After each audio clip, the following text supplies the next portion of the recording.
Hi, it's Jason. Today I'm going to read from Floki's Army, Chapter 21 and Chapter 22. Chapter 21, All New Shih Tzu UK. As time went on, Jason became more familiar with the administration and the members of the Facebook group All New Shih Tzu UK. He started making friends and even building relationships. It struck Jason that he was now experiencing something quite the opposite of his original assessment of Facebook. He was making friends based on a common love and appreciation for another living thing. These relationships stood on the strength of people's words and kindness. For the most part, he didn't know what his friends looked like, nor did he know where they lived, what kind of car they drove, how much money they had, or what their religious or political beliefs they had, if any. There was a real purity to these relationships. They were based on things that would seem unimportant to many. Within the first year and a half in the group, at least 7 people from the group sent gifts to Hannah and Floki. The gifts came from Sweden, the UK, Texas, New England. Why? Just because these friends thought it would be nice. It was nice. It was really nice. Even though Paula wasn't involved with Facebook, she really appreciated that strangers were kind enough to give gifts to her babies. That is actually the kind of person that Paula was. She wasn't used to receiving the same kindness in return. Of course, it made Jason happy too.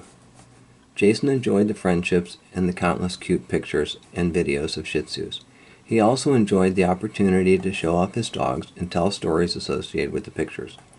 Sometimes he would have a thought and find a picture that would correspond with his story or message.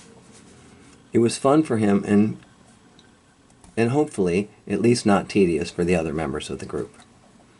On several occasions, Jason found out that speaking English and speaking American are not always the same thing. Some words don't mean the same, even though technically it's the same language. On one occasion, Jason shared a picture of Floki sniffing Hannah's rear end. His caption read, "Floki has his face in his sister's fanny." The first comment in response to his post said, "Jason, I spit my tea all over the computer." The next one just said, "Oh my." The third comment was from the owner of the group, Susan Reed. Her response said, "Dear members, Jason is from the U.S., and some words have different meanings." After that, Jason thought it might be a good idea to message Susan privately. After all, it was her group, and she could certainly explain what had gone wrong. When Susan responded to Jason's message, she delicately explained that in the UK, fanny means a different part of the body, located on the other side. Not only that, it was one of the crudest terms for that particular body part. As it turned out, just about everyone had a big laugh, and it seemed to brighten some people's day. There were a few other occasions. Don't even ask what spunk means. From this point forward, Jason used Susan Reed and another friend, Mandy McAvoy, as translators. In turn, Jason taught them how to speak American. They had great fun with the whole thing. You would think a person would get tired of looking at pictures and videos of Shih Tzus, but in this case, you would be wrong. Not only do people show pictures of their dogs, they quite often made humorous captions to go with the pictures and videos. If someone had a question about their dog's health or training or taking care of a new litter, other members would respond by sharing their experiences. If sadly someone's dog passed away, people would respond with sincere sympathy and condolences. The world is a changing place, but by most people's definition, this group was a community. Jason enjoyed posting about Hannah and Floki and also commented on other posts. From time to time, people would ask questions regarding posts about Floki. If there were new members and they didn't know his story, some of his posts wouldn't make sense to them. It was hard to explain why he didn't go on regular walks with his sister Hannah, or why trimming the fur from in front of his eyes was not a priority. Jason would have to try to answer people's questions without having to tell Floki's whole story. Not only was it a long story, but the person inquiring may not be ready for it. They may have just been hoping to look at a few cute pictures that day. His story might be too much for them. Because of this, Jason reposted Floki's story so that people might have a better understanding. After posting it a few times, every few months, Jason added a note to his post saying, "I hope I haven't told his story too often." Later, Susan Reed, the owner of the group, responded, "Jason, you can never tell his story too much. It needs to be told over and over. We are Floki's army, and we stand behind you." That was it. That was the moment Jason decided he needed to tell Floki's story to a larger audience. That is why Floki was here. Floki's army. Perfect. Jason asked Susan if she minded him using the name Floki's Army to start a Facebook page. Of course Susan agreed. Initially, Jason would just use the page to educate people about the harsh realities of dog breeding and puppy mills. He was going to start with the picture that they first saw of Floki online, and a current picture which was about a year and a half later. Not everyone would know the Shih Tzu breed well, but they would certainly notice the difference in the before and after photos. There had to be a careful balance when educating people on the subject. Sometimes at the beginning when Jason would tell someone his story, they would start to cry. Okay, too much, too fast. He was going to need to get the point across, but not make it too difficult for people to stay engaged. He didn't want to be like the commercial on TV that was so sad that any true dog lover wouldn't be able to make it to the end of the commercial. This was all new to Jason. He really wanted to make a difference. This was much better than his original plan, to go to Tennessee and find the puppy mill people that did this to his boy. Thank goodness this phase only lasted a couple of days. It would be nearly impossible to track down people who did this to Floki. Plus, he wouldn't be able to help anyone if he was in jail. Paula would be so upset if she had to come and take work off to drive to Tennessee and bail him out. Mission aborted. End of chapter 21. Chapter 22. Time to learn.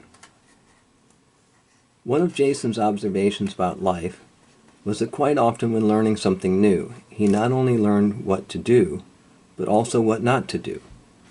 When entering a new field, it was easier to become more objective because he had no bias from previous experience. 20 years earlier, Jason and Paula were opening a fitness club on Chicago's North Shore. Jason was a personal trainer, and he had been in the fitness industry for years. Paula worked in the management for fine dining restaurants downtown. One day Paula said, "You know what I don't like when I go into gyms? There is nowhere to put my towel, and if I have a workout card, it always gets mangled and I can't read it." Jason, with his vast knowledge on the subject, said, "That's just the way gyms are." "Why?" asked Paula. Jason had to smile and say, "You know, I don't know. We can change that." From that day on, Jason would never be satisfied with the same old, same old. Just because you've been doing something for a long time doesn't mean you were doing it right. These lessons would be helpful while trying to learn about puppy mills and dog rescue groups. It seemed simple to know who his allies would be and who his enemies would be. But as it turned out, it wasn't all that simple. As difficult as it was to swallow, Jason learned that there were some rescues or animal advocates that were not completely what they seemed to be. In fact, some of them were making fraudulent claims in order to generate donations from kind-hearted people. The term puppy mill had been used as a blanket term to describe any commercial breeder. It was either from lack of understanding or as a way to generate more donations by making every story as sad as possible. For some people, the rescue business had become very lucrative. More so if they claimed to be saving puppy mill survivors. The sadder the story, the bigger the dollars. Many of the rescue groups who actually had good intentions and were saving some dogs, were having very little impact on the actual puppy mills. They were trying, of course, but they had been using the same tactics for many years with little return on their efforts. Jason was more of a results-driven individual. He graded himself on the results, not his effort. If banging your head against the wall for years had no effect on the wall, maybe try something new. Maybe get a better understanding of what drives your enemy and approach from that angle. First, you have to figure out who the enemy is. He was still so new to all this. He would have to find a way that he could best help. He knew that he couldn't do it all, so he would have to find his niche and hopefully like-minded people to join together with. That was much more difficult than he had imagined. Not only was this problem much larger and complex than he knew, it seemed that most of these groups were fighting amongst each other. In some cases, the founders of these groups were dishonest. In other cases, they just wanted to be the star, unwilling to share any credit with anyone else. It's called founderitis. With a problem this large, it seemed to Jason that it would be nearly impossible to have any success if everyone didn't work together. Jason decided that he would do all that he could on his own and hoped that over time he could make the right connections and really get something done to stop cruel breeding practices. End of chapter 22. Chapter 23. Who is the enemy? Who is the enemy? What a stupid question. Of course, on a personal level, it is the people that hurt Floki and kept him in a cage his whole life. To expand on that, it's all the dog breeders who tortured and killed dogs, all in the name of profit. But wait, let's add anyone who buys puppies that were born in a facility like that. Okay, that means dog brokers and puppy stores. But what about the states and the communities that have legislation in place to help with this problem but don't enforce it?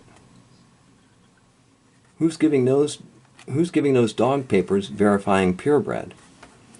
What part does the AKC have in it?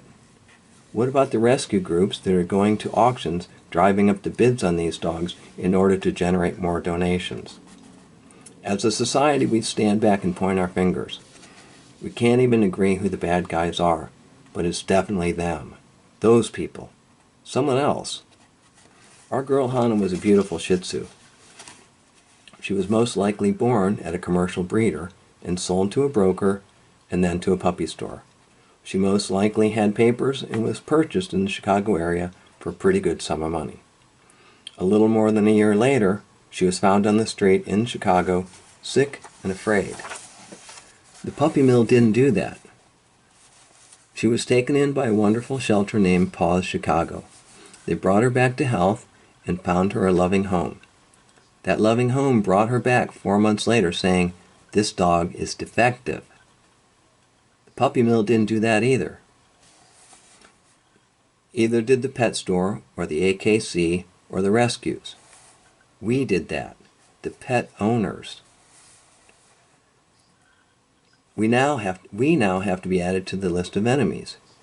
If you go to animal welfare in Chicago on a Saturday, you will see a line of people waiting around an hour and a half to drop off their dog. As a society, we treat dogs like anything else we have purchased. When we are done with it, we just return it, and sometimes throw it away. How do we beat us? We are a formidable foe, and we were very evenly matched. Jason used to joke saying, "I wouldn't want to fight me." Most people didn't get what he was trying to say, but it seems so appropriate now. If we are the source of the problem, how do we fix the problem? If we didn't require so many puppies, there wouldn't be so many people trying to cash in on our insatiable desire for what is new or popular. Jason has known people who have purchased dogs, made some excuse for why they couldn't keep them, and then purchased another popular breed shortly after. They somehow feel okay about it if they take the dog to a shelter, because it will then get a new home. Maybe it will get a new home. Maybe it will be put to sleep. Once the dog is out of their sight, they don't even think about it again. You don't ever miss your old cell phone or your blow dryer. If we didn't treat dogs as disposable, there wouldn't be a need for so many breeders, and it would be easier to control the quality of their care. Similar to the real estate boom around the year 2006, the demand for contractors and construction workers went through the roof. Because of this demand, people were coming out of the woodwork to cash in on the quick money to be made. When the dust settled and the demand normalized, most of the fly-by-night, cut-rate contractors went out of business, essentially leaving the ones who were professional enough to survive. Okay, so we've made a diagnosis, but are nowhere near the cure.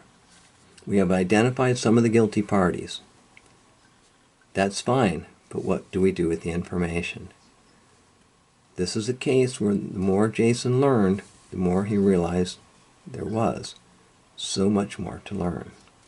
The problem is gigantic and complicated. End of chapter 23. Thank you.